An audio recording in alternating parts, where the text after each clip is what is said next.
Always do a good job and always think about what is your goal? How am I going to improve? What is the best thing for me? And if you remember that, you're going to really step it up and identify what you need to do.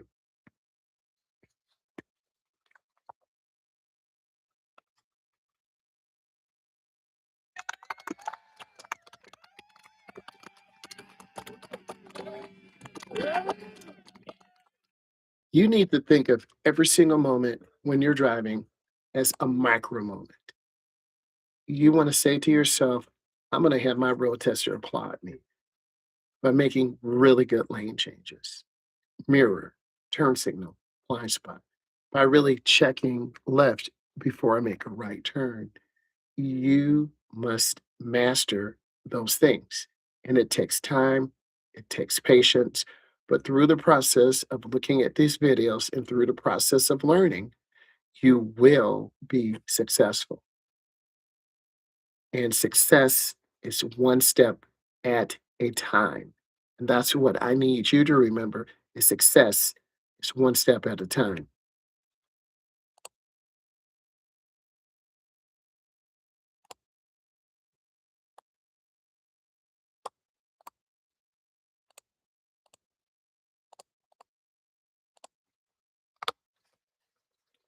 What is a blind spot? Mistake that causes 40% of highway fails. You're grabbing the wheel. When you turn and check your blind spot, you are overturning. It's just a quick glance. If you look too long, the car would literally veer to the right, which is very scary. This shows the road tester you do not have control of the car. You want to have control of the car. You want to demonstrate and maintain consistency. Even if you're nervous, we all are nervous.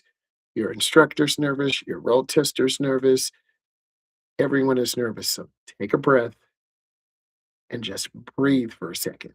And once you breathe for a second, then you're going to be consistent. If you have questions, go ahead and put those questions in. We're taking our time, we're going step by step, and we're going to master every single thing. I'm going to continue. Why is signaling too late just as bad as not signaling at all?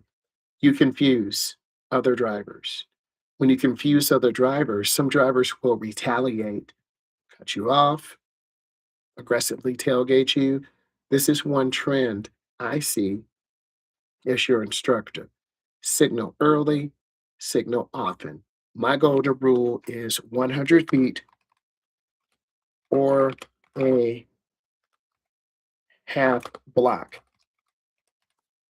We have a question. Hello, what would you say is a good first car around the 50K mark? Hondas are excellent vehicles. Um, the Fords are excellent vehicles. You, what I would do instantly, I would go on Facebook Marketplace. We did activity like this in school. Go on Facebook Marketplace, type in your budget, how many miles you want to travel from your house to where you want to go, and look at a variety of cars and trucks. You got to do your research. So I like the Hondas. I like the Ram 1500s. I like the F-150s.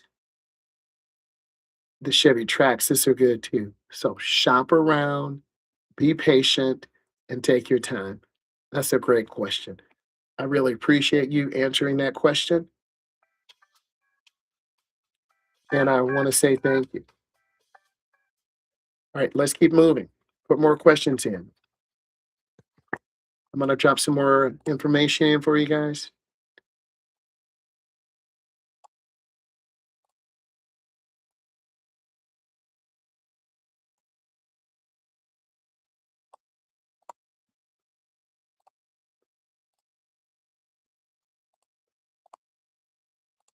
Next, is hand over hand steering required? You're welcome. Is hand over hand steering required? Hand over hand steering is required. Parallel parking, making a 90-degree right turn, making a 90-degree left turn, you want to demonstrate control of your car. The one thing I need you to remember is take a breath. Enjoy your journey of learning how to drive. Take it one moment at a time. As I go through my journey of teaching people how to drive, teens and adults, everyone is in such a hurry. Be patient, take your time, and realize you're going to do well and enjoy every single moment. That's one of the biggest things I can say. You have a good instructor, you're watching my videos. I want to speak truth to you. Learn, ask questions because you want to become a safe driver. Getting your license is just the first step. The next step is you driving by yourself, you driving out at night, you driving in the rain, you driving in the fog, you driving during rush hour, you driving at that 2 to 5 p.m., which is the most dangerous time because we have a lot of younger drivers who are out on the road, running lights, tailgating, people who are tired. So take a breath. Your parking lot, if you're under 21, is your most dangerous. If you're over 21, as soon as you get onto the road, the main thoroughfare, that 2:30 to 6:30, it's a jungle. It's cutthroat. Let's continue.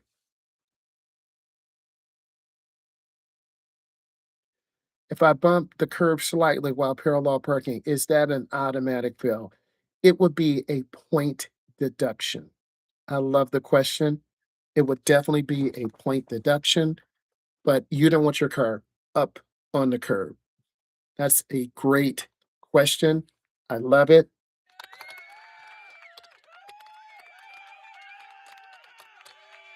I love it. Keep those questions coming.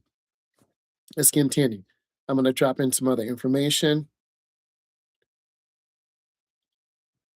How do I prove I'm looking in my mirror while wearing sunglasses? You're definitely going to have to turn your head just like I'm turning my head. You want to be extra. You want to show that road tester, hey, I'm checking my blind spot. Mirror, turn signal, blind spot. Check your inside mirror, blinker, mirror, turn signal, blind spot. Mirror, turn signal, blind spot. If you do that routine over and over, it will be embedded in your head because remember, you're going to be under pressure. You're going to be on pressure to perform. You want to do a good job. You want to take your time. TIME. Let's put in some more information. I love the questions. The second category is the mental game and neurodiversity. The focus is dyslexia, and we're going to talk about this. Here's a next comment that I have, and we're going to go ahead and talk about this.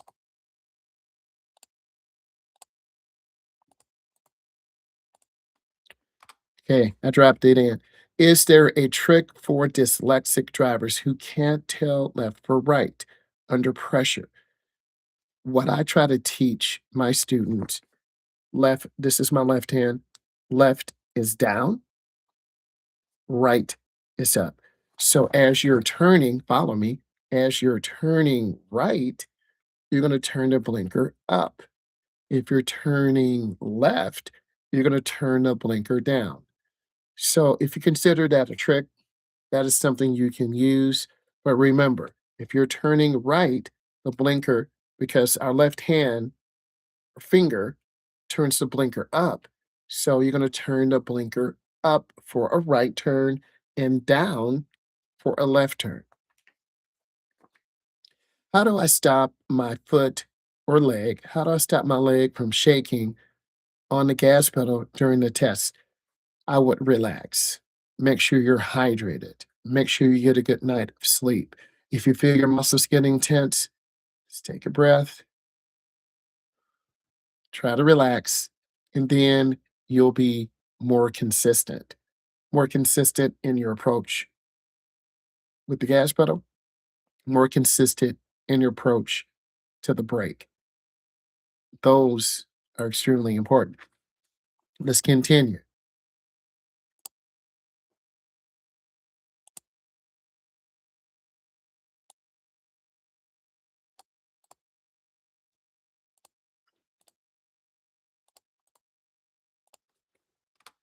Next, what do I do if I take the wrong turn on the test?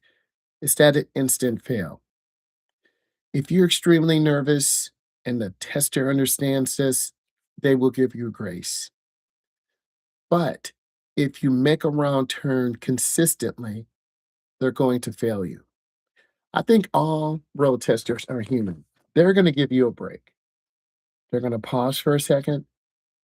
They're going to say, you need to relax because we're all human. You might make a mistake, but if it's a mistake on a one-way street, automatic failure. If it's a mistake on a do not enter, automatic failure. So it depends on the type of mistake, where that mistake is, and what part of the road the mistake is in. That is the better answer. And that really helps you understand because next thing you know, it might be crickets. And if you hear crickets, you already know you're going to fail. Can I drive with one hand? If you have a medical condition, you need to let the tester know. I would not suggest you drive with one hand. When you're in, remember, when you're in a road test situation, that's just it. It's a road test.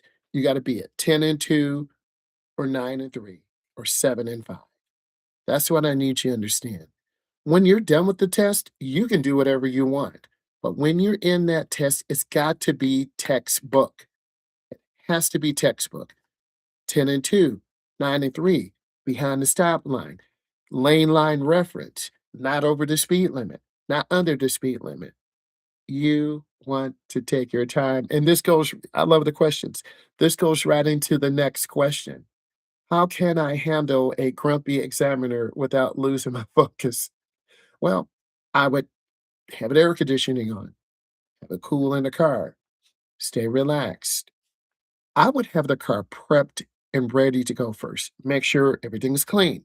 Clean the windows, headlights, taillights, vacuum it out. Make sure it smells good because your car is a reflection of you. Okay? Go ahead and have that car nice and clean and nice and crispy. Have it nice and cool, have it smelling good, and then set that level of success up for you so you can be sparkly clean. That's really important. So I wouldn't drive with one hand. I would have both hands on the wheel. I would stay consistent so you can do a good job. Keep those questions coming in. I love it. And I'm going to keep putting my information too because it gives us clarity. And that's what this is all about.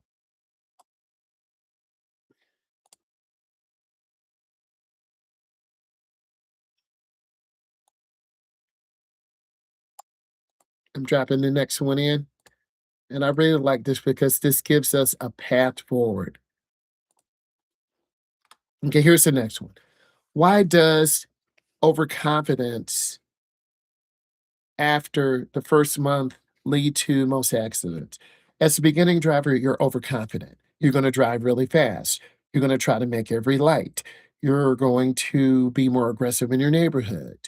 You may cut off someone because the lights get ready to change. You never want to speed up to charge a yellow light. You should be slowing down. If you're trying to get into a parking spot and you're speeding through the parking lot, that could be viewed as a dangerous maneuver. If you are not letting someone merge onto the freeway, that could be an aggressive maneuver.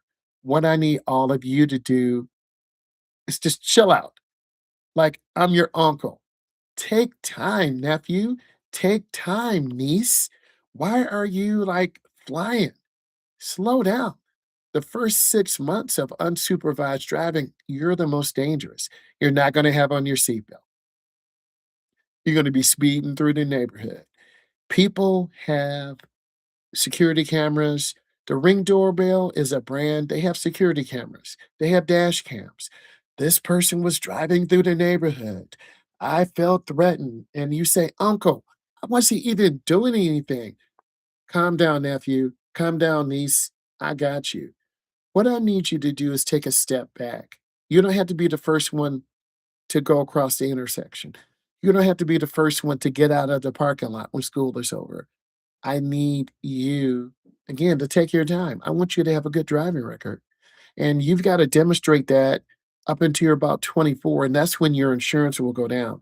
If you get a lot of tickets, if you get into a lot of accidents, here's what's going to happen. The state is going to call you in for a reexamination hearing.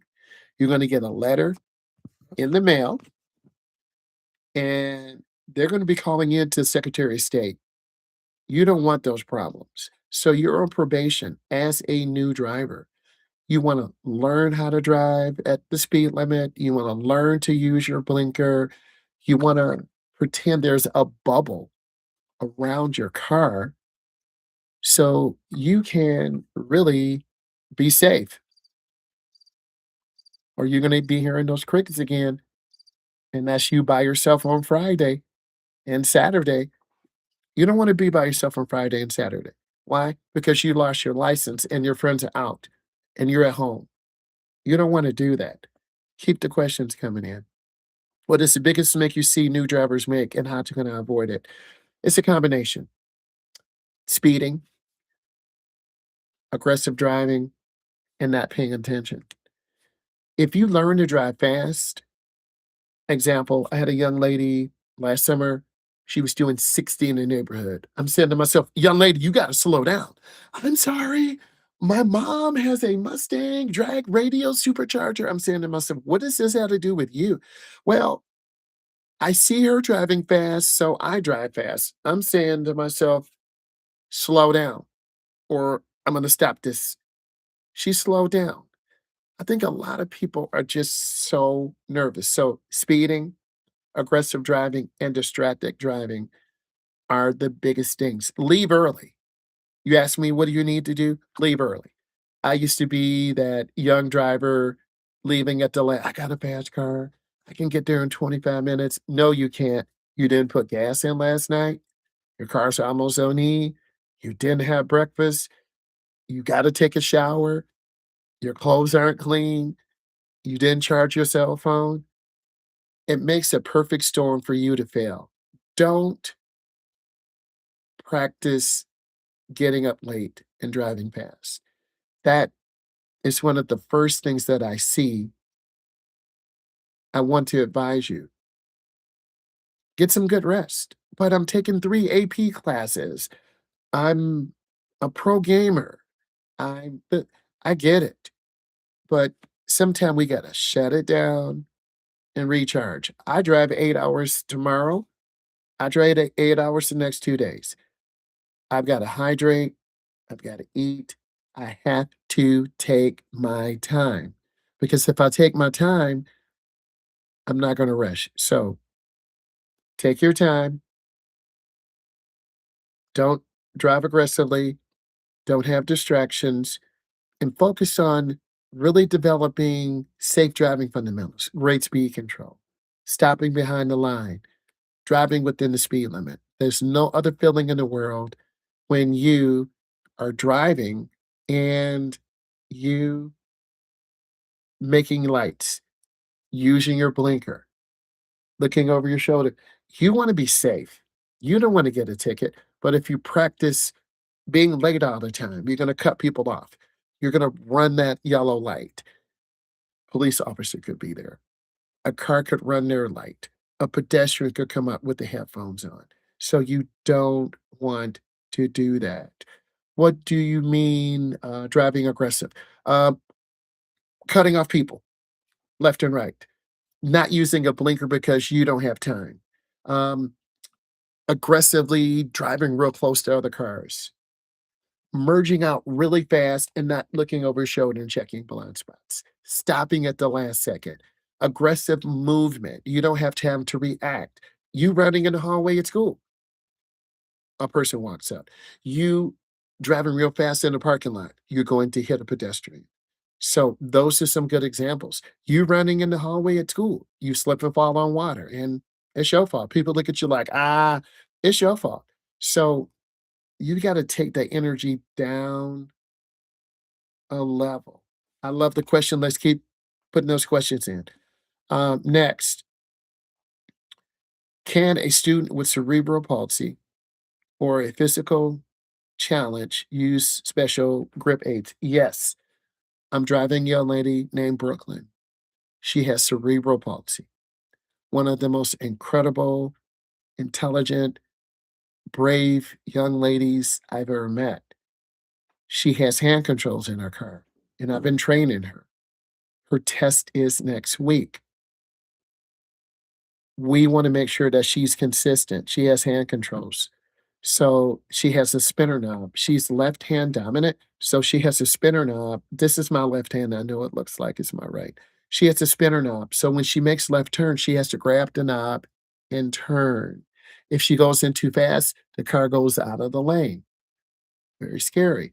If she turns too slow, the car will just drift to the right. She has a hand control. Her right hand is the gas and brake. Well, what do you mean? Up is right? Excuse me. Up is brake, back is the gas. So she has to take her time, stay consistent. And yes, if you meet those physical standards, you can reach that goal of becoming a licensed driver, but it takes practice. Yes, you can drive with cerebral palsy if you have an evaluation by a certified physical therapist, and they are schools that specialize in training for people with cerebral palsy. By me being a state certified driving instructor, I was asked to evaluate and train Brooklyn. And if we can train consistently, I believe Brooklyn will pass. I drive Brooklyn Sunday evening. Her test is Monday. So we're going to pray for a moment. Brooklyn, you will pass. She's just got to take her time. Let's put in some more information. I really like this because we are taking our time.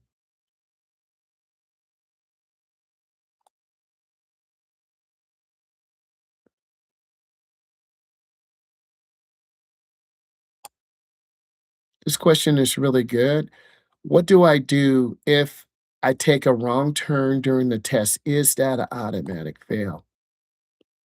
First, I'm going to tell you that if you take a wrong turn, it depends on where you're taking this turn at.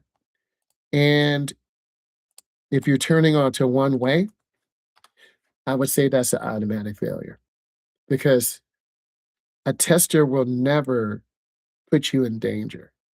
A driving instructor will never put you in danger. Safety is the overall underlining element of when you're taking your test or teaching someone how to drive. Are they safe? Can they keep control of the car? I recall a student going off into the ditch in the wintertime. The student kept hugging the right, kept hugging the right.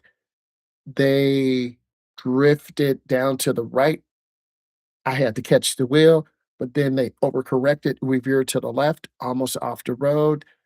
They overcorrected back to the right. The car went down sideways in the ditch, 3 feet down. So when you're teaching someone how to drive, you've got to take a step back. You have to be patient. They will make mistakes. It's normal.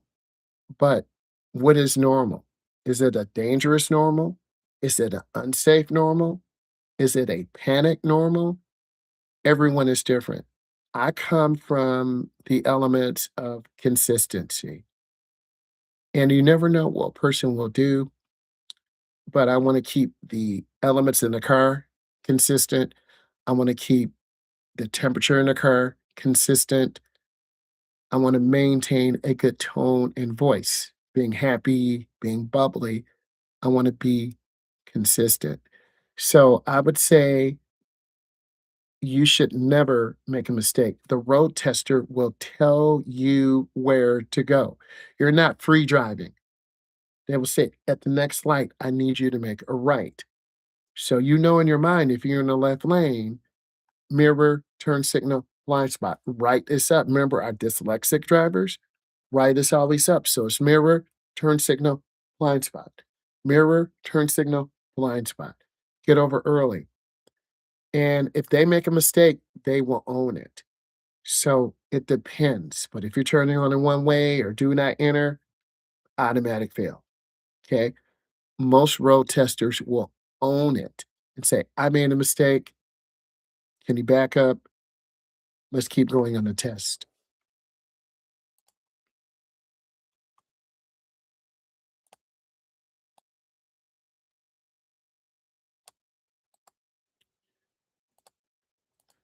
Let's put our next element in.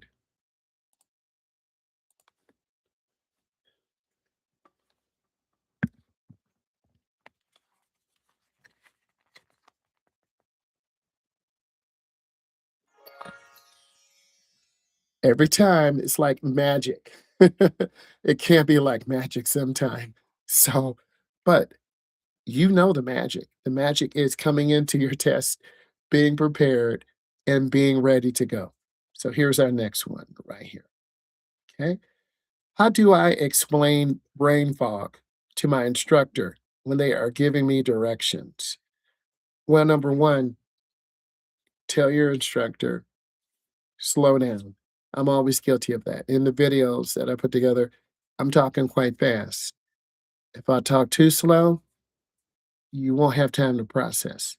If I talk too fast, you could have brain fog where your brain literally stops for a moment. And I've seen that. I've seen students have brain fog. I've seen students panic. And it's a look of fear. But we've got to take one step at a time. My job as your instructor, and I strongly suggest you listen right now. My job as your instructor is to make sure, again, we are safe. SAFE. If we're not safe, and this is a dangerous maneuver, we're not going to make it. I've learned to be patient, analyze the driving environment. Are there cars to our left? Is there a person in front of us? Are there cars to the right? Is my student going too slow? Most of the time, beginning drivers are going too slow. And this makes other drivers around us lose it. But I also understand how the shoulder drivers feel. I'm with you in the beginning, always. You come first. I'm with you. I want to make sure you learn. I want to make sure you know what's going on. Brain fog does happen, and it depends on the instructor. Okay. So if you're not sure, tell your instructor, can you repeat that again? Where are we going? You want to reaffirm. What is my best? What is the best way to practice mental driving before I even get in the car? Visualize yourself. Just like I visualized this stream. I knew I was going to do it. I was nervous. I checked my title. I checked my audio. I made a couple of runs that are private. I wanted to make sure it worked. And in the beginning, I don't think my audio was on, but I'll find out. But I think just feeling comfortable, feeling mentally prepared. We go through this every day. And it's like getting up, taking your shower, drying off, putting on your underwear, getting your clothes, doing these things over and over and over. So I do use mental driving. I want you to use mental driving because I really want you to be successful. That is so important. You have to be successful. Success does not come easy. Success comes with hard work. Success comes with dedication. You got to be dedicated to yourself. You got to be dedicated to what you believe. And when you're dedicated to what you believe, you're going to be successful. It's so true.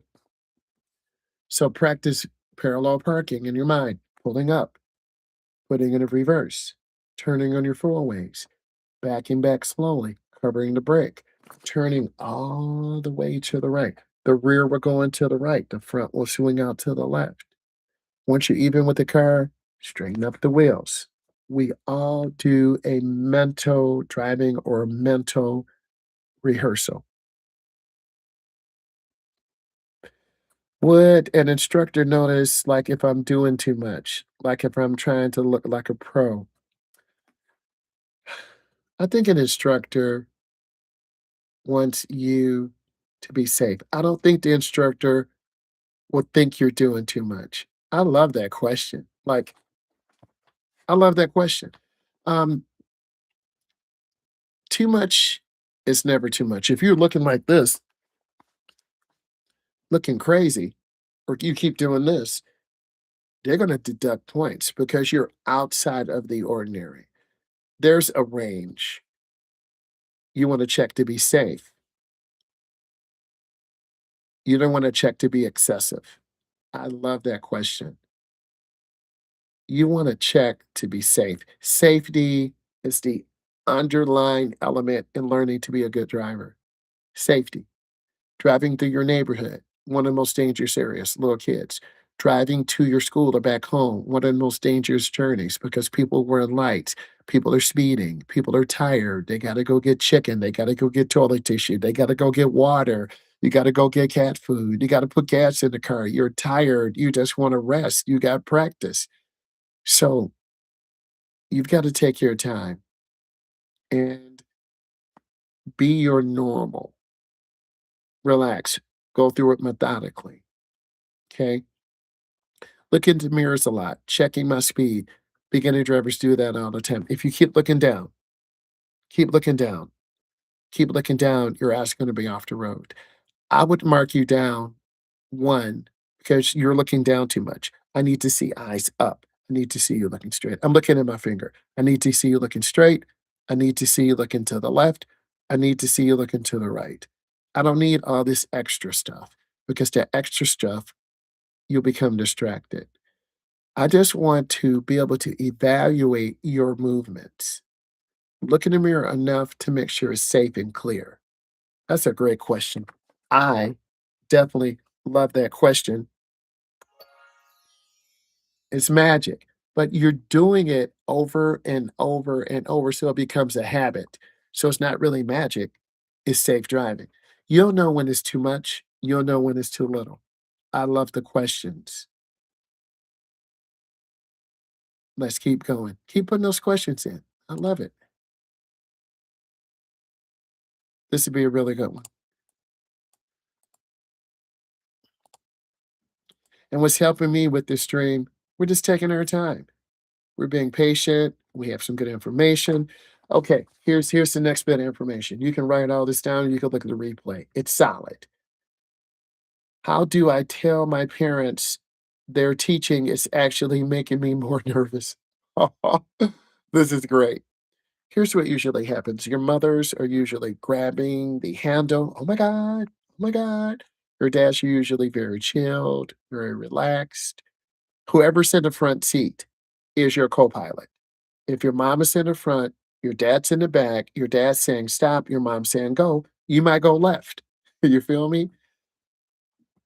Your mom and dad have already worked out who's going to coach you. Honey, I'm not real good at fear. You're the man. You take them out. Predetermined. Or, honey, our daughter says you scream at her. You make her cry. I'm going to go out with her. Even though I'm nervous, I'm going to go out with her. Your parents have predetermined who goes out.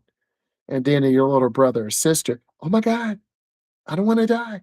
And they're adding in more anxiety and pressure. Had a conversation with your mom and dad. The most calmest parent is usually the one that's going to be coaching you and helping you. Just think about this for a second. Your parents are more nervous than you because beginning drivers don't judge distance. Here's a good example. They want you to make a left turn. You have to yield and let cars go by. You turn just before a car comes, you give your parent a heart attack. They say, enough. Can you pull over? What I need you to do is make sure it's safe. Got another question. Could an instructor fail me just because they feel like it? No, they need to have criteria. They need to have 3 or 4 deadly maneuvers. Turning right on red, you didn't look to the left, dangerous maneuver. Making a lane change, you almost caught up a car, dangerous maneuver. Good instructors will document, okay, you've made 3 fatal mistakes. Let's talk about this. Inexperienced instructors or instructors who are full of themselves, they're just going to try to fail you and make you feel uncomfortable. Those are the instructors who give driving schools a really bad name. Those are the instructors who are old, really old, or a young instructor driving too many hours, teaching too many classes. You want an instructor who's like in the middle, not overconfident, not underconfident, great experience, good sense of humor, nice examples, and just builds that relationship, right? So an instructor cannot just fail you. Okay, you fail. Well, what did I do?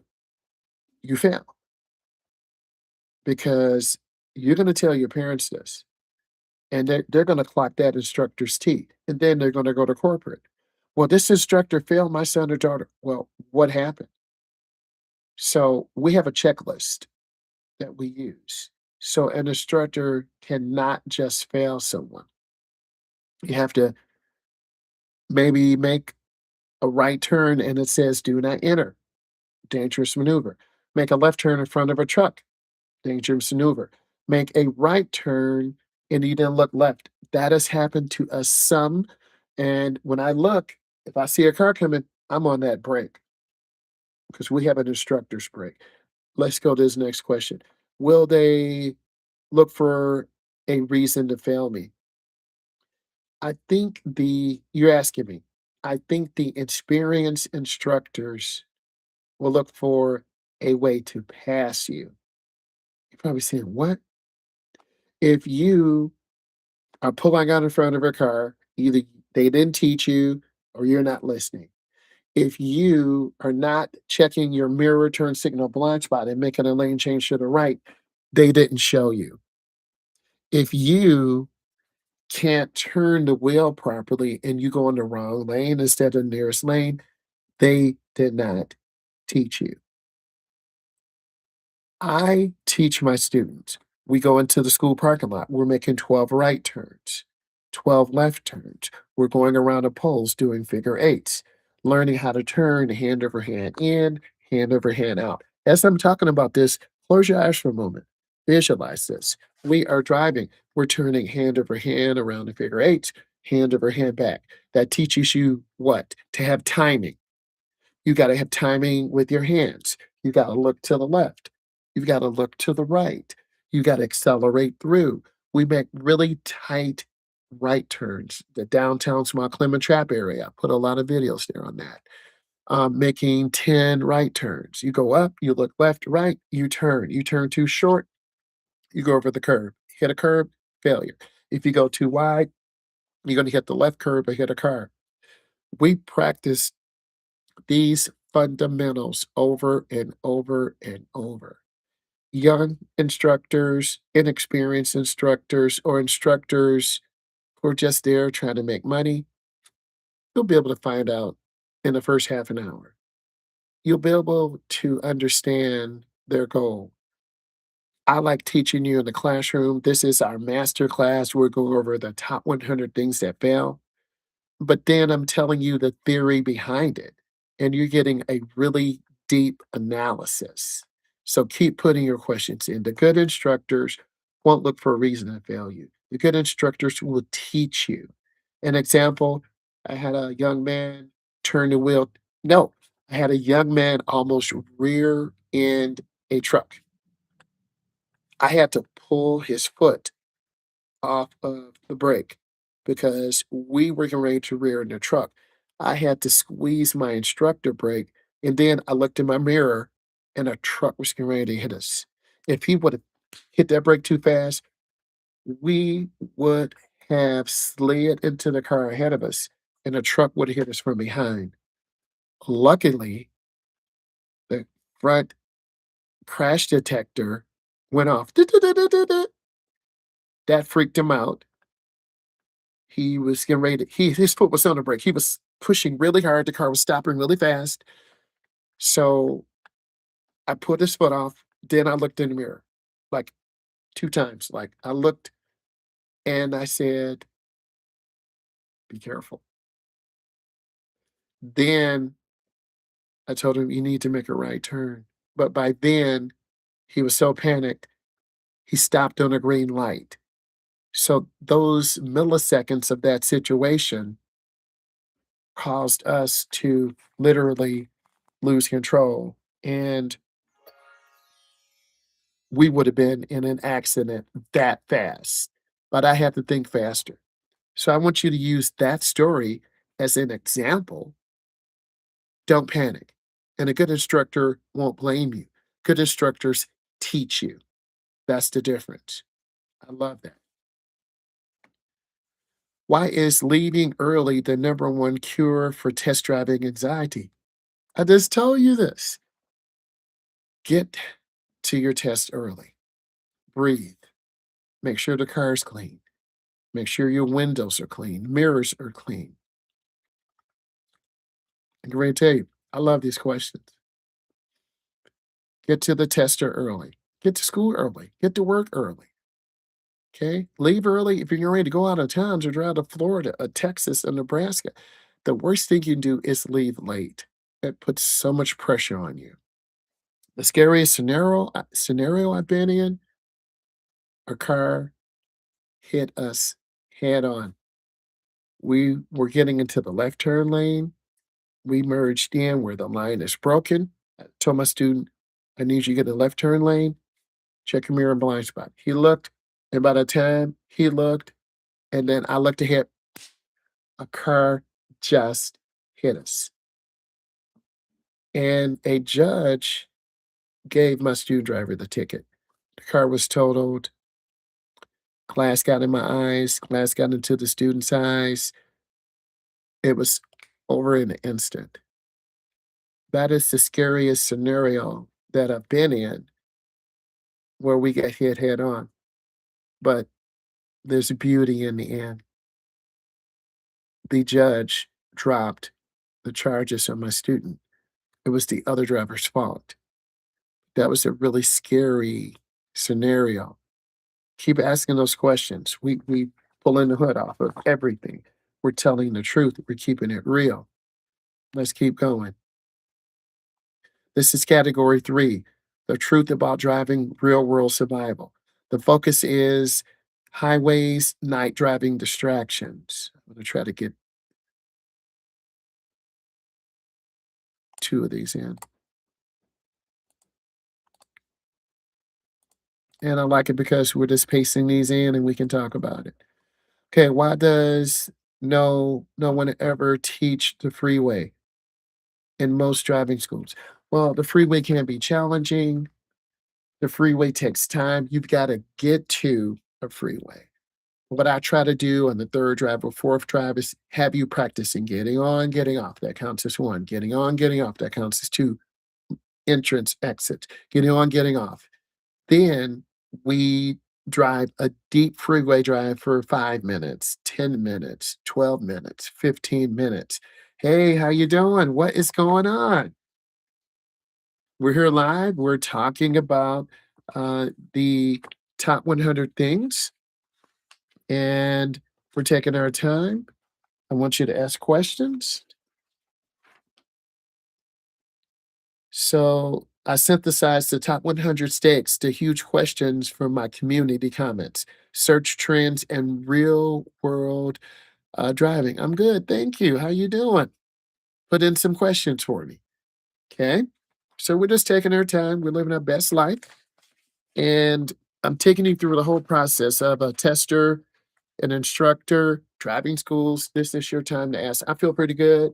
Um, it's Friday, relaxed, worked outside, uh, dropped off paperwork at the corporate office, put those questions in. I'll keep reading and you put the questions in. So it takes time. You cannot not get a student on the expressway or freeway because that's part of the process of learning how to drive. You got to know how to merge on, mirror, turn signal, blind spot, accelerate up to speed, look over your shoulder, and check. You have to know when to slow down. You have to know how to make a lane change. You have to know how to handle aggressive driving. You got to be a consistent driver. Playing cards all day is good too. I was working on putting this live stream together. I wanted to have some good information, and just decided to answer the questions you have, my community. Okay. So join in, drop it in. Um, what is the safest way to merge when the ramp is too short and trucks are coming? I-94 Masterclass. You need to be looking at those showrunner masterclass videos. I have one whole area and I'll link it in the live afterwards. You have to be able to get your speed up, get your speed down, get your speed up, get your speed down, get your speed up, get your speed down. It is really important that you are consistent with your speed. You're consistent with getting your speed up on a short ramp. The I-94 expressway is notorious for short ramps. I call it the 4,000 RPM merge. I'm gonna go ahead and type that in.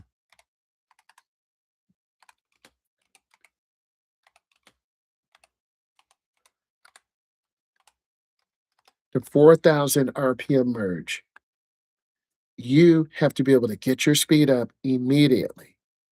Get that speed up and accelerate. That is so important because if you don't, you're not gonna have enough speed and cars and trucks will literally run you over. I've had a couple students have to abandon their merge because they're driving too slow. So we never want to drive too slow. We want to be a defensive driver. We want to get our speed up. Um, yes, I'm a state certified driving instructor. I am real. We're going live. I do in-car, I do live tutorials. So yes, I am a state certified real life, real human driving instructor.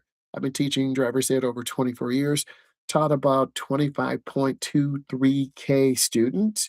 I teach adults, I teach teens, I've had students all around the world. Okay? So yes, I am real. Let's put in some more information. This is great. Let's keep going.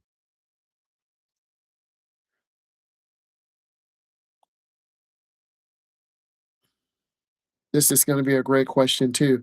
This takes us through a pathway.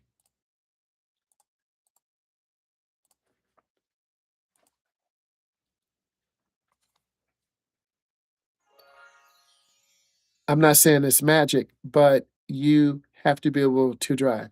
And what I want you to do is subscribe, lock in, ask questions, because I'm doing real live master classes, showrunner. And this means I'm putting long form information together. I'm taking it step by step by step. So as I put these questions in, you can really dig deep and then put your questions in. Why is distractions in the morning? I drive a manual too. They're very fun. Why is distractions in the morning, coffee, phones, deadlier than at night? Well, you're drinking your coffee, you're on your phone, you're not paying attention, your brain power drops over 30%. So if you're eating, you're drinking your coffee, you're not paying attention. At night has a whole other set of circumstances. Okay. That is not being able to see. That is headlight glare. And you need to look to the right edge of the road. That's called the edge line or fog line. Okay. To answer your question about a manual, manuals are a little bit more difficult to drive than automatics.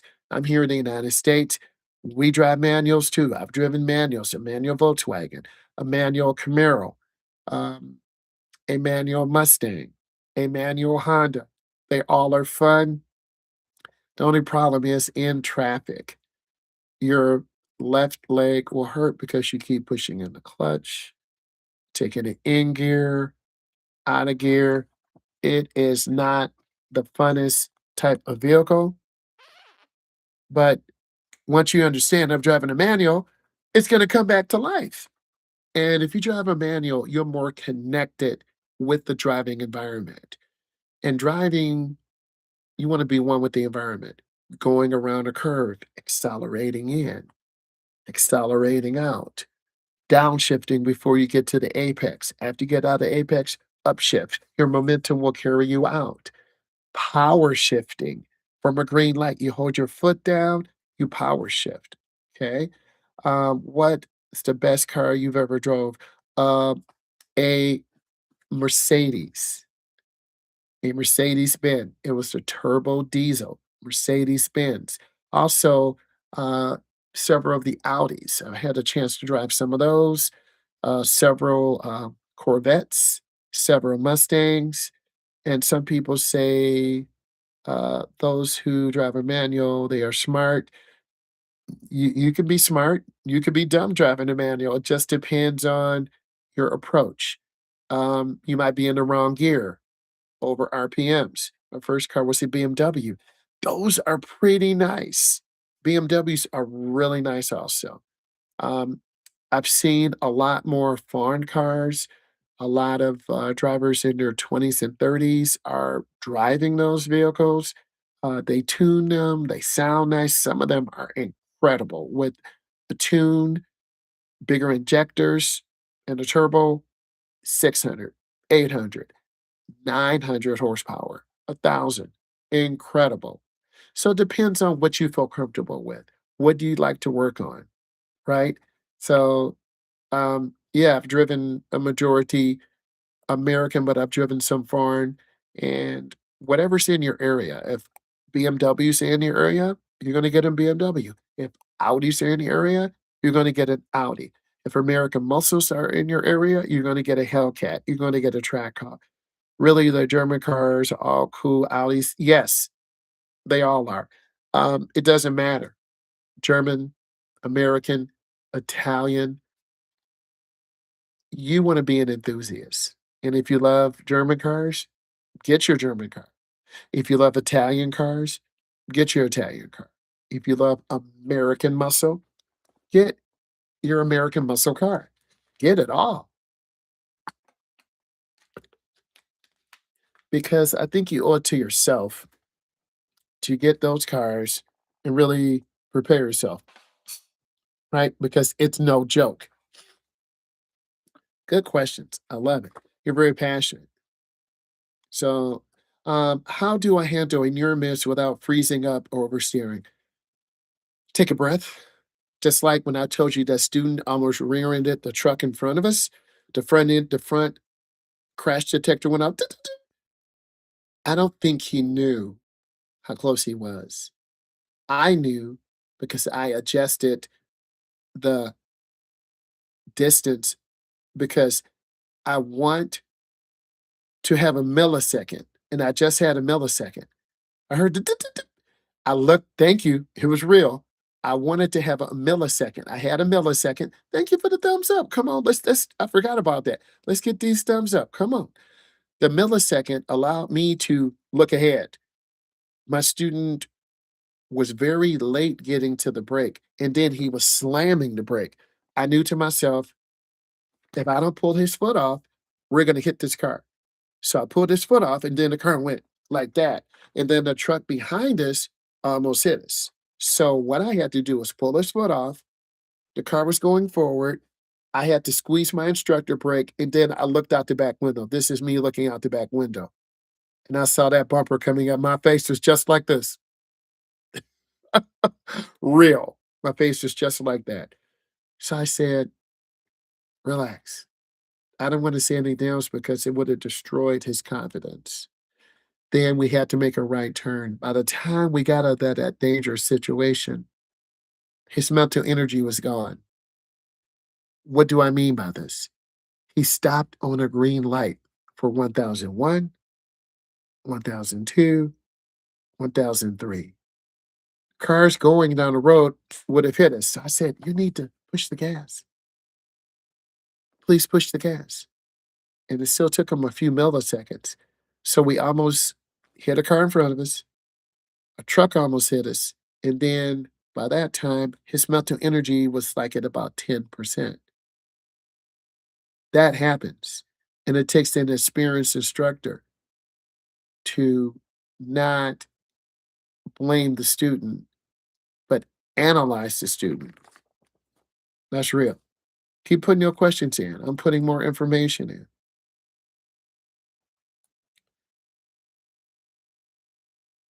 This is really going to be a good one.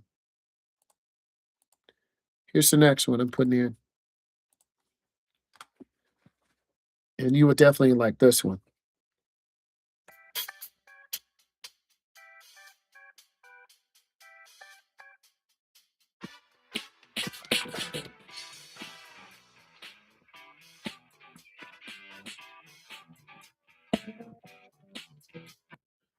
I'm glad I helped you.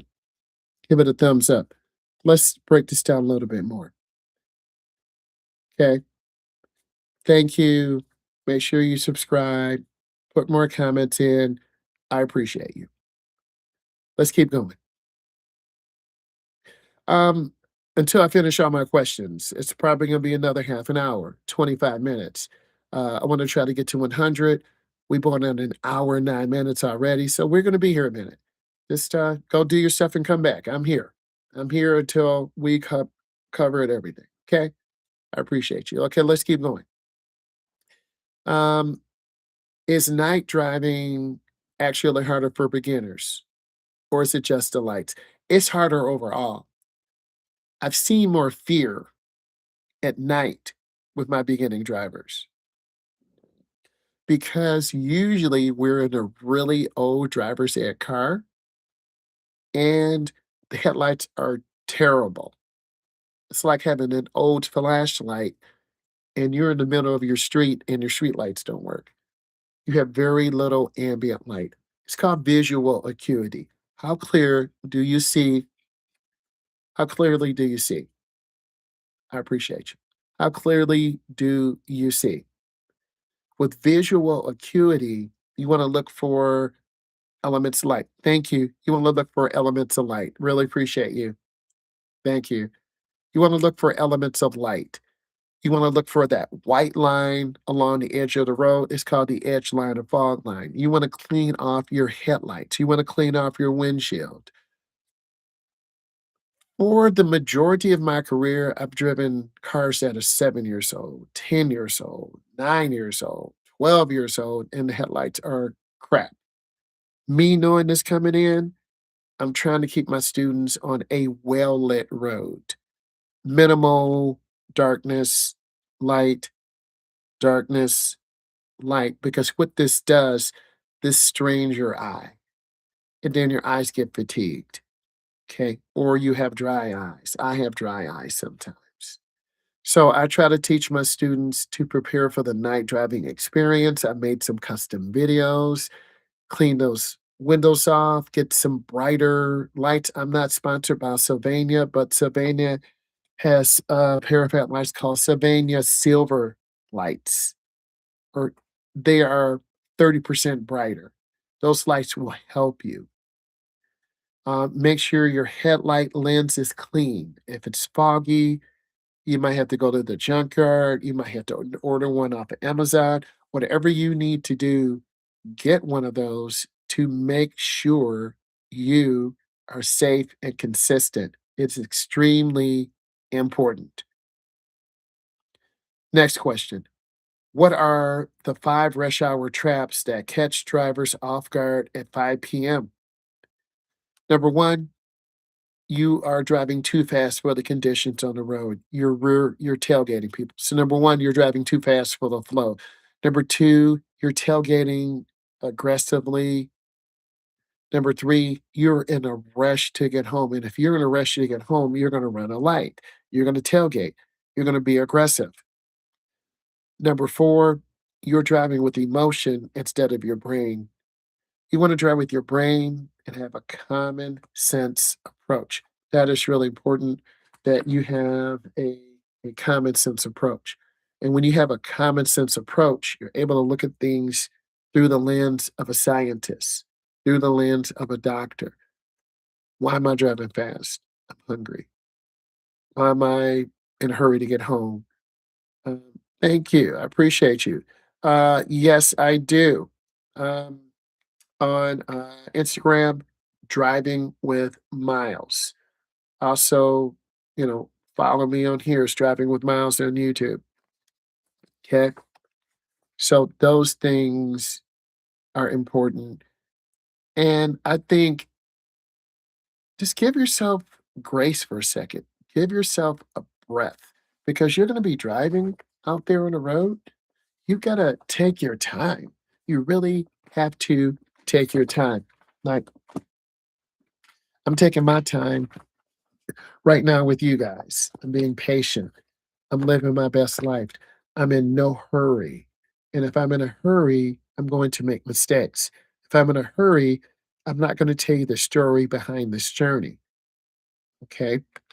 So it's really important that I pause, I take a breath, and I realize that we have to take our time. I need to speak with clarity. I need to speak with truth. Okay. And in driving at night, should you drive slow? You want to drive a little bit slower than the posted speed limit because it's harder to see. You want to make sure your headlights are clean. When you go get gas, get that squeegee, clean off those headlights. Clean them off, scrub off all that bird stuff, bug cuts, clean off. Clean off that windshield. Okay. Clean off the inside window of the car. I'm giving you the secrets right now. This is part of the master class. You got to clean your windows off inside and out. If your car is 5, 7, or 10 years old, you might need to get new headlights. I would get a set of headlights that are 15, 20% brighter. I would make sure the lenses that you got to take care of your car. If you just drive your car and put gas and oil in, you got to love your car because your car will love you. That's really important. So you're going to drive a little bit slower. I wouldn't change your driving fundamentals, but drive a little bit slower. Take your time. Be patient. I've observed many beginning drivers panicking, going off the road, overthinking. This is really important. I'm taking the time to go over this, and I'm giving you specific timelines. I'm giving you points that you will remember, and I want all of you to breathe and be patient. Okay. I really need you just to be patient with yourself, with the process, with learning how to drive. And if you have a coach who's screaming at you, taking your head off, clocking your T, that's not what you need. You need a coach that's going to support you, care about you, and help you. And it's so important that you have that consistent coach. Keep putting your questions in and putting more information in.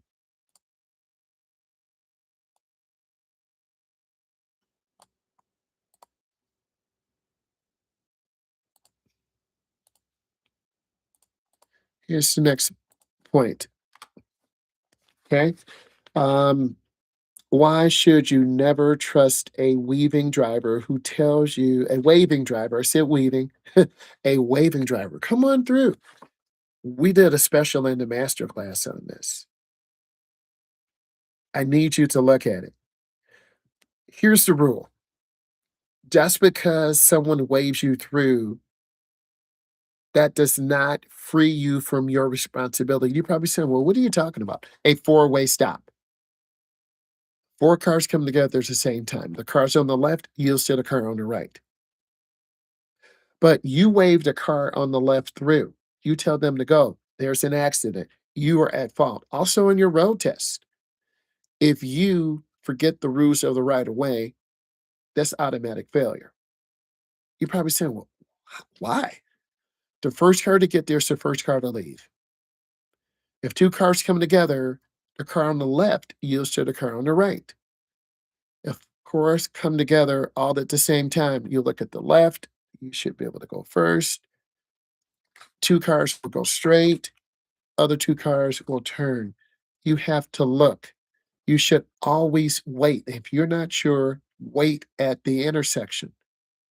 Okay? Wait, because you will get a ticket. You will be confused. That's one thing I didn't mention.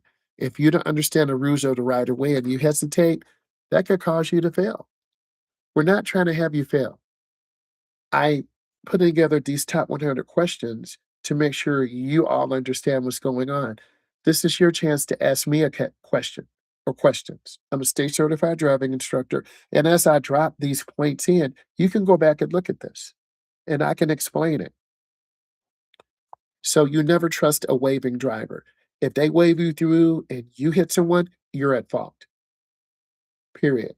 How do I stay alert on a 4-hour road trip without relying on caffeine? You need to go to bed earlier, you need to have your car colder, you need to stay hydrated. Caffeine is a drug. I'm not talking about drinking high energy drinks. 1 or 2 cups of coffee are fine. There's medical research, it's good for your heart. After about 2 or 3 or 4, too much caffeine. You start sweating, heart rate, you start feeling jittery, then you gotta use the bathroom. So what I want you to do is just take your time and be patient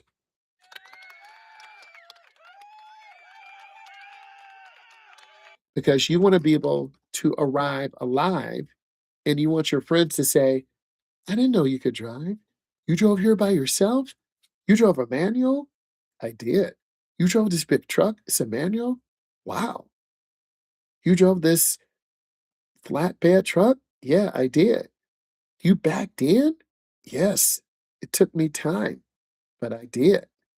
So you don't want to rely on caffeine. You want to get your rest. It's called putting sleep into your sleep bank. You can't drive for a 4-hour drive if you're operating on 5 hours, 6 hours, 4 hours of sleep. You're going to fall asleep in the car. You want to take your time. I want you to keep watching these videos. I want you to know that I am real. I want you to give me feedback. What type of video do you want me to put together? How do you want me to frame it to help you? Okay. And then what I'm going to do, I'm going to get you on the show too. And then we can talk and we connect. And I really want you to think about, what is it reversing? Is it going around a roundabout? Is it merging on the expressway? Is it driving in the downtown Mount Clemens trap area? Do you want to see me in a tight downtown area, making lane changes, maneuvering, teaching a manual? Well, I have to go get one. And then we can practice driving a manual. You push the clutch in. You have 3 pedals. You have the gas pedal, you have the brake pedal, you have the clutch pedal. Here's your manual lesson. First, in some cases, you have to push the clutch in. First, you want to make sure it's out of gear and the park brake is up. You got to wiggle the shifter to make sure it's not in gear. You want to make sure your foot's on the brake, it's not in gear. You push the clutch in. That's the electrical switch, and then you turn the key. That will start the car up. Now, you had to decide, am I going forward? Am I going reverse? I'm only knowing on some of a manual. Well, I will put together some content on manuals, but I'm giving you a virtual lesson right now, right? You put your key in, you're like, yes, all right. Um, you want to make sure your car has the park brake on, because if it's in gear, the car could lunge forward or lunge in reverse. That's really scary. And that could be an automatic failure. But you push the clutch in, you turn the key forward, the car starts up. Let the car warm up for a moment. Then you push the clutch in, you put it up. That's first gear. And then you have to give it a little gas. This is the clutch and gas. You have to give it a, but I know I can drive a manual car to go on the high street, but I know, can I drive a manual car? Um, do you have experience? Have you driven a manual car on the street? Have you driven it in your neighborhood? Have you driven it in a parking lot? I had one student within a weekend, her grandfather gave her a pickup truck. She had a manual. She said, Mr. Miles, I learned how to drive in one weekend. Okay. You don't want to let the clutch up too fast because the car will jerk back and forth, jerk back and forth, jerk back and forth. You'll fail your test. You want to let the clutch up, give it a little gas. Let the clutch up, give it a little gas. So tell me more about your manual driving experience. Can you back the car out? Can you pull in the driveway? Can you go down the street after about 10 miles an hour, push the clutch in, pull second gear? I learned how to drive your manual in my neighborhood, and I wanted to learn how to become a more efficient shifter. So what I would do, I would push the gas down and pop the clutch second gear. I will push the gas down, pop the clutch third gear. Push the gas down, pop the clutch fourth gear. Occasionally, I miss third gear. So you know what that means? New transmission. I was really hard on that transmission, but it was a learning experience. It was a very pure time, and I learned how to drive. Okay. So you got to tell me more about your experience. Let's put in more information as we go along. I love it.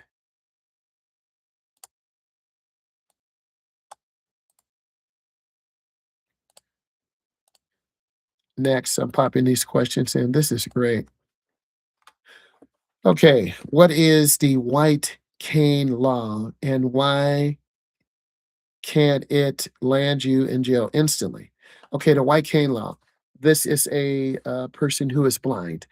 They have a white tip at the bottom of their cane. They may have a guide dog with them. I had a student, her and her mom train dogs for people who relied on those animals for what they're literally blind. So they relied on a lab or a German Shepherd. Okay. So if you see a person with a cane, let's pretend this is my cane. Let's pretend this is white. This is my cane. I'm going back and forth, dark glasses on. I got my dog with me. I'm probably limited sight. Okay, thank you for the thumbs up. I'm probably limited sight.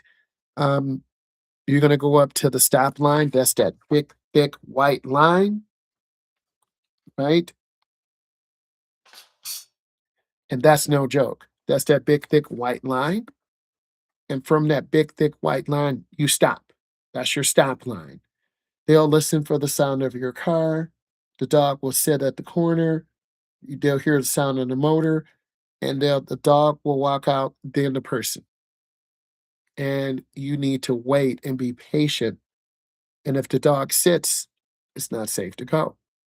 If the dog looks and listens, then it's safe to go, and they'll start walking back and forth, walking back and forth. So you will go to jail if you even lunge forward. Even if you have a manual, you lunge forward. That's failure. Why? That's a dangerous maneuver. Does having a dash cam actually make you safer, or is it just more nervous one? It makes you safer because your driving is being viewed by others. You are being viewed by others. And if you have a dash cam, it could give you an insurance discount. You need to check. But with the dash cam, it does change some of your driving behavior. You're not going to go as fast. You're going to use your blinker. You're not going to be an aggressive driver. But if you are a good, consistent driver from the beginning, it will be consistent. So you want to stay consistent. Consistency is what wins the race and develops safe driving habits. You remember I talked about being safe, always being safe. We want to be safe.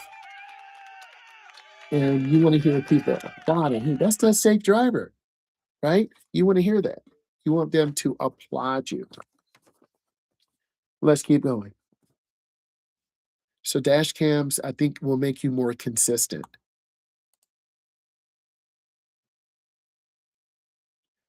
Category 4, advanced maneuvers and the handle hack. The focus is reverse parking and tight spaces. This is really good. A lot of people are going to have questions on this. So we're going to go ahead and put these questions in. I think I can get this in.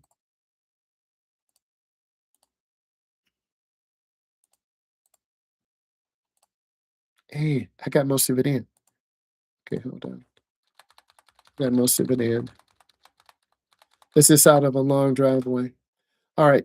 Good luck to you. I have to go, always supporting you. Thank you. I appreciate you. All right, let's keep going. I'm going to get to 50 and then we'll go from there. How do I use the mirror handle trick to nail reverse park? Okay, you want to line up and be parallel um, with the road. You want to use your inside mirror, use your outside mirror, use your inside mirror, use your outside mirror. Your backup camera is not the only thing you can use. You can't really trust a backup camera. You have to stay consistent. You want to stay consistent in checking your mirror, looking over your shoulder. So the mirror handle hack, you want to line your mirror up with the front handle or rear handle. Everyone's a little bit different. And then you want to slowly turn your wheel and look to the edge and look at your handle. The sidewalk or the driveway should be parallel. So you want to back up straight. You want to be able to back up straight. Why do people fail tight turns even when they have plenty of room? I think people turn too short. A lot of beginner drivers turn too short. And if you go over the curb, automatic failure. If you hit the curb, automatic failure. Remember, in a road test situation, that's just it. It's a road test and you want to stay consistent. We've all bumped a curb here or there. But on your road test, this one time you have to be near perfect. 9 out of 10, 8.5 out of 10. 7 maybe might get it. Good question. Let's keep going. Next, 33. What is the pivot point secret when backing? So when you're backing, there are pivot points. If I am backing up to the left, I'm going to turn my wheel to the left. One half turn will get the car in going this way. If I turn it fully, I'm going to go all the way around. So you want to back up slowly, pivot, turn, pivot, turn. And what I need you to do is go in your neighborhood, practice, make your neighborhood your own play driving land. Practice passing your house, putting on your blinker, backing up, turning the wheel to the left. The rear will go to the left. The front will swing out to the right. You've got to practice knowing that pivot. If you over pivot, the car is going to go overshoot the driveway, or overshoot and get on the grass, or overshoot and hit the mailbox, or overshoot and hit your neighbor's car. And they're looking like, can't you park? Right? That's what's going to happen. So you've got to practice those pivot points all the time. And that goes back to the joy of parking, the joy of what? Learning. You got to enjoy learning. And if you don't enjoy learning and driving is just a routine task, you're never going to get better. You got to love the sound of the engine, putting it in reverse, backing up slow, turning that wheel to the right. If you turn your wheel to the right, the rear will go to the right. If you turn it to the left, the rear will go to the left. A lot of beginners don't understand the pivot point or reversing. They'll say, which way am I going? You're backing into the right, but then they turn the wheel the opposite way. So if you're backing into the right, you turn the wheel to the right. If you're backing into the left, you turn the wheel to the left. The front will go the opposite way. I love the question. Let's keep going.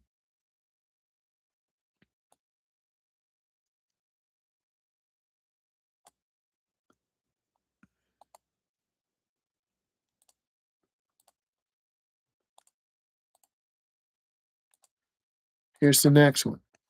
Really good point. Put in your questions. How do I know when I'm perfectly centered in the lane without looking down? You want to look ahead. A lot of beginning drivers, remember, we're in America, steering wheel's on the left. A lot of beginning drivers will put the car all the way over to the right. They're putting themselves in the middle of the lane. Okay, let's pretend this box is your car. This box is your car. A lot of beginner drivers who put themselves in the middle of the lane, the car is riding on the line. You want to have your car, because the steering wheel's on the left, you want to be more to the left. You want the car centered in the lane, like my shirt. One collar is here, one collar's there. A lot of beginners put themselves in and you're over the line. So you want to learn to have good lane line reference. Why is priming the wheel the secret to smooth turns? It depends on your speed control. It depends on how consistent you are. If you're consistent, going in slow to your turn, gradually accelerating out, if you turn short, you're going to hit the curb. You want to get over to the right, have your car lined up. A lot of beginning drivers don't line up properly. They are too far out to the left. You're going to go into the wrong lane and overturn. They're too close to the right. You're going to make a short turn and literally cut the curb, go over the curb, or hit a pole. Okay. I've observed new drivers, adults and teens, turning too fast and the car jumps the curb. We crack the frame, we smash the oil pan. Dangerous. What I need you to do is stay consistent with your speed, with your control. This is why we go into the downtown Mount Clemens trap area, to make sure we're consistent in making right turns and left turns. Let's continue. You have questions, put those in. Also, you want to have good reference points. You want to have lane line reference and curb alignment. I always talk about those things whenever we are driving, and I'm putting this in because it's important. You want to have lane control. You don't want to be hugging the right, hugging the left. You must have reference points. You must be able to imagine where your car is. And then curb alignment. If you are not having good curb alignment, your car is going to be on the curb. Failure. You're going to smash your rim. You're going to damage your front tire. So you want to have good lane line reference. You want to have good lane control. And you want to have good curb alignment. I'm using specific language because I'm an instructor. I'm a state certified instructor. I teach adults and teens. I've been teaching over 24 years. So I use those elements or points because we want to stay consistent. Category 5, parents and instructors bridge. Focus, responsibilities, and teaching tips.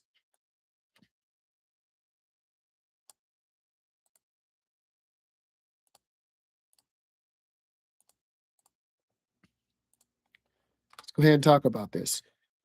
36. At what age should a teen really start to drive? Is 16 too young for some? 16 is too young for some. They're immature.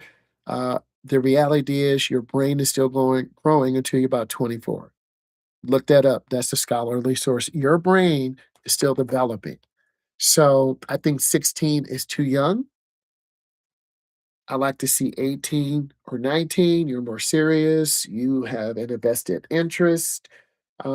Typically, my 16, 17, 18-year-olds are more focused, more serious. You're still young. You're still very immature. How do I know if my teen is mature enough to handle a car? Are they coming home doing their homework? Are they cleaning up after themselves? Do you have to follow up on them all the time? If you have to follow up on them all the time, they're not ready to learn how to drive. And then you're going to get a phone call one day that your teen or young adult has crashed. You don't want to get that phone call. That's what's going to happen to you. You're going to feel really sad. Facts. So um, you have to show those things, doing your homework, cleaning your room, being courteous to mom and dad, doing things around the house without them asking you. Driving does not make you an adult. Driving is one of those things that put you in that adult category. Okay? I want to continue.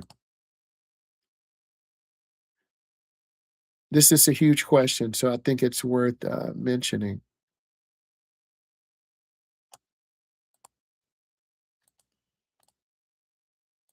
We do not want to do age discrimination. I want to say this first.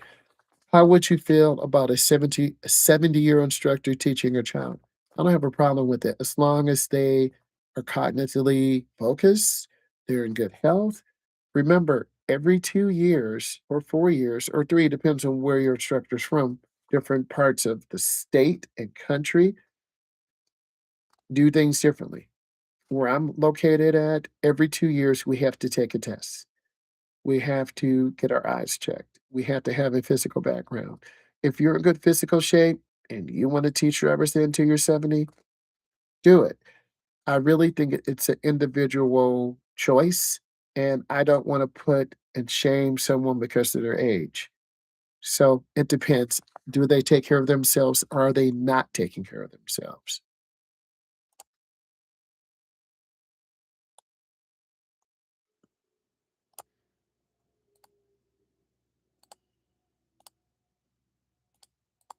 Put the next question in. You got questions, put it in.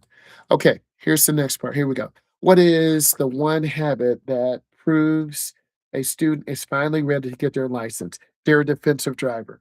They're looking left, looking right before they make right turns. They're able to make a left turn and judge traffic consistently. They're able to merge on a freeway and not hesitate and lift their foot.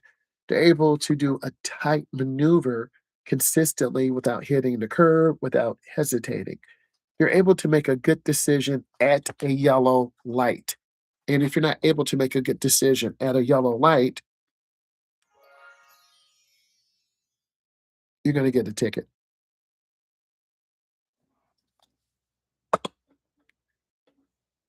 I want you to be consistent. You have to be consistent over and over and over again. Stay consistent when you're driving. You have to be consistent. Consistent in a busy school parking lot, consistent on the freeway, consistent in your neighborhood, making your mom and dad feel safe. If they feel safe in the car, you're golden. If they're not safe in the car, they're going to have doubt. What is the one habit that proves a student is finally ready? Being consistent, asking questions, backing out of the driveway, looking left, looking right, seeing a kid coming, slowing down before the kid comes. Why is emotional support just as important as technical instruction? We are built on love. It's like I'm a real instructor. Many of you, this is the first time you really have seen my face. I'm real, I'm human, I'm here teaching you, I'm here sharing real life elements, real life elements to help all of you become a driver. And I'm putting this in the chat and it's going to be forever. So you can go back on a replay and look at it and check it out for yourself. So emotional support is what keeps us together. I am an emotional high achiever. I show love, I show caring. With that, you set high expectations. Safety is the number one thing. And if you're not safe, then you're not ready to drive. An example, you run a yellow light. You had 3 seconds to slow down 1001, 1002, and 1003. And then you ran that light, and then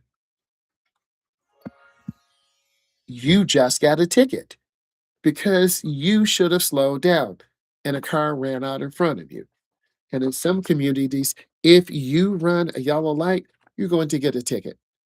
So I want to see consistency in my drivers. And then I always talk to the parents. Your instructor should be talking to your parent, talking to your grandma, auntie, uncle, whoever drives you there. hey, they had a great drive today, or they struggled, or I want you to sit in the back. They're not quite ready yet. And then I always document what the student is doing right, what the student is doing wrong. Overconfidence is dangerous, just like underconfidence is. I've had two students, young lady driving very fast, driving with one hand, stopping at the last second. That's not a good feeling. I don't feel good. A good feeling is when she has more control. An underconfident driver is nervous. They're very tight. They're very tense. I've seen both. Which one are you guys? Put it in. Tell me. So, emotional support is the foundation that guides us all. Emotional support is why I'm here creating this masterclass, going over these questions to help all of you understand.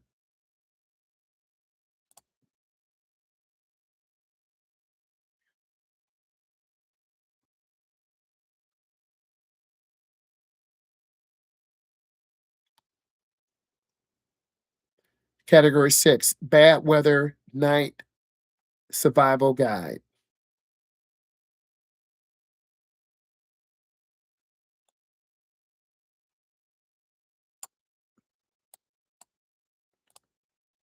How do you stop hydroplaning without slamming the brakes? We're going to talk about that. Just follow the information. This is your masterclass. Okay, you got to lift your foot off the gas. You never want to slam the brake or slam the gas. You want to be smooth. Don't slam the brake, don't slam the gas. Because when it first starts to rain, it is the most dangerous on the road because the gas and water are mixing a film together.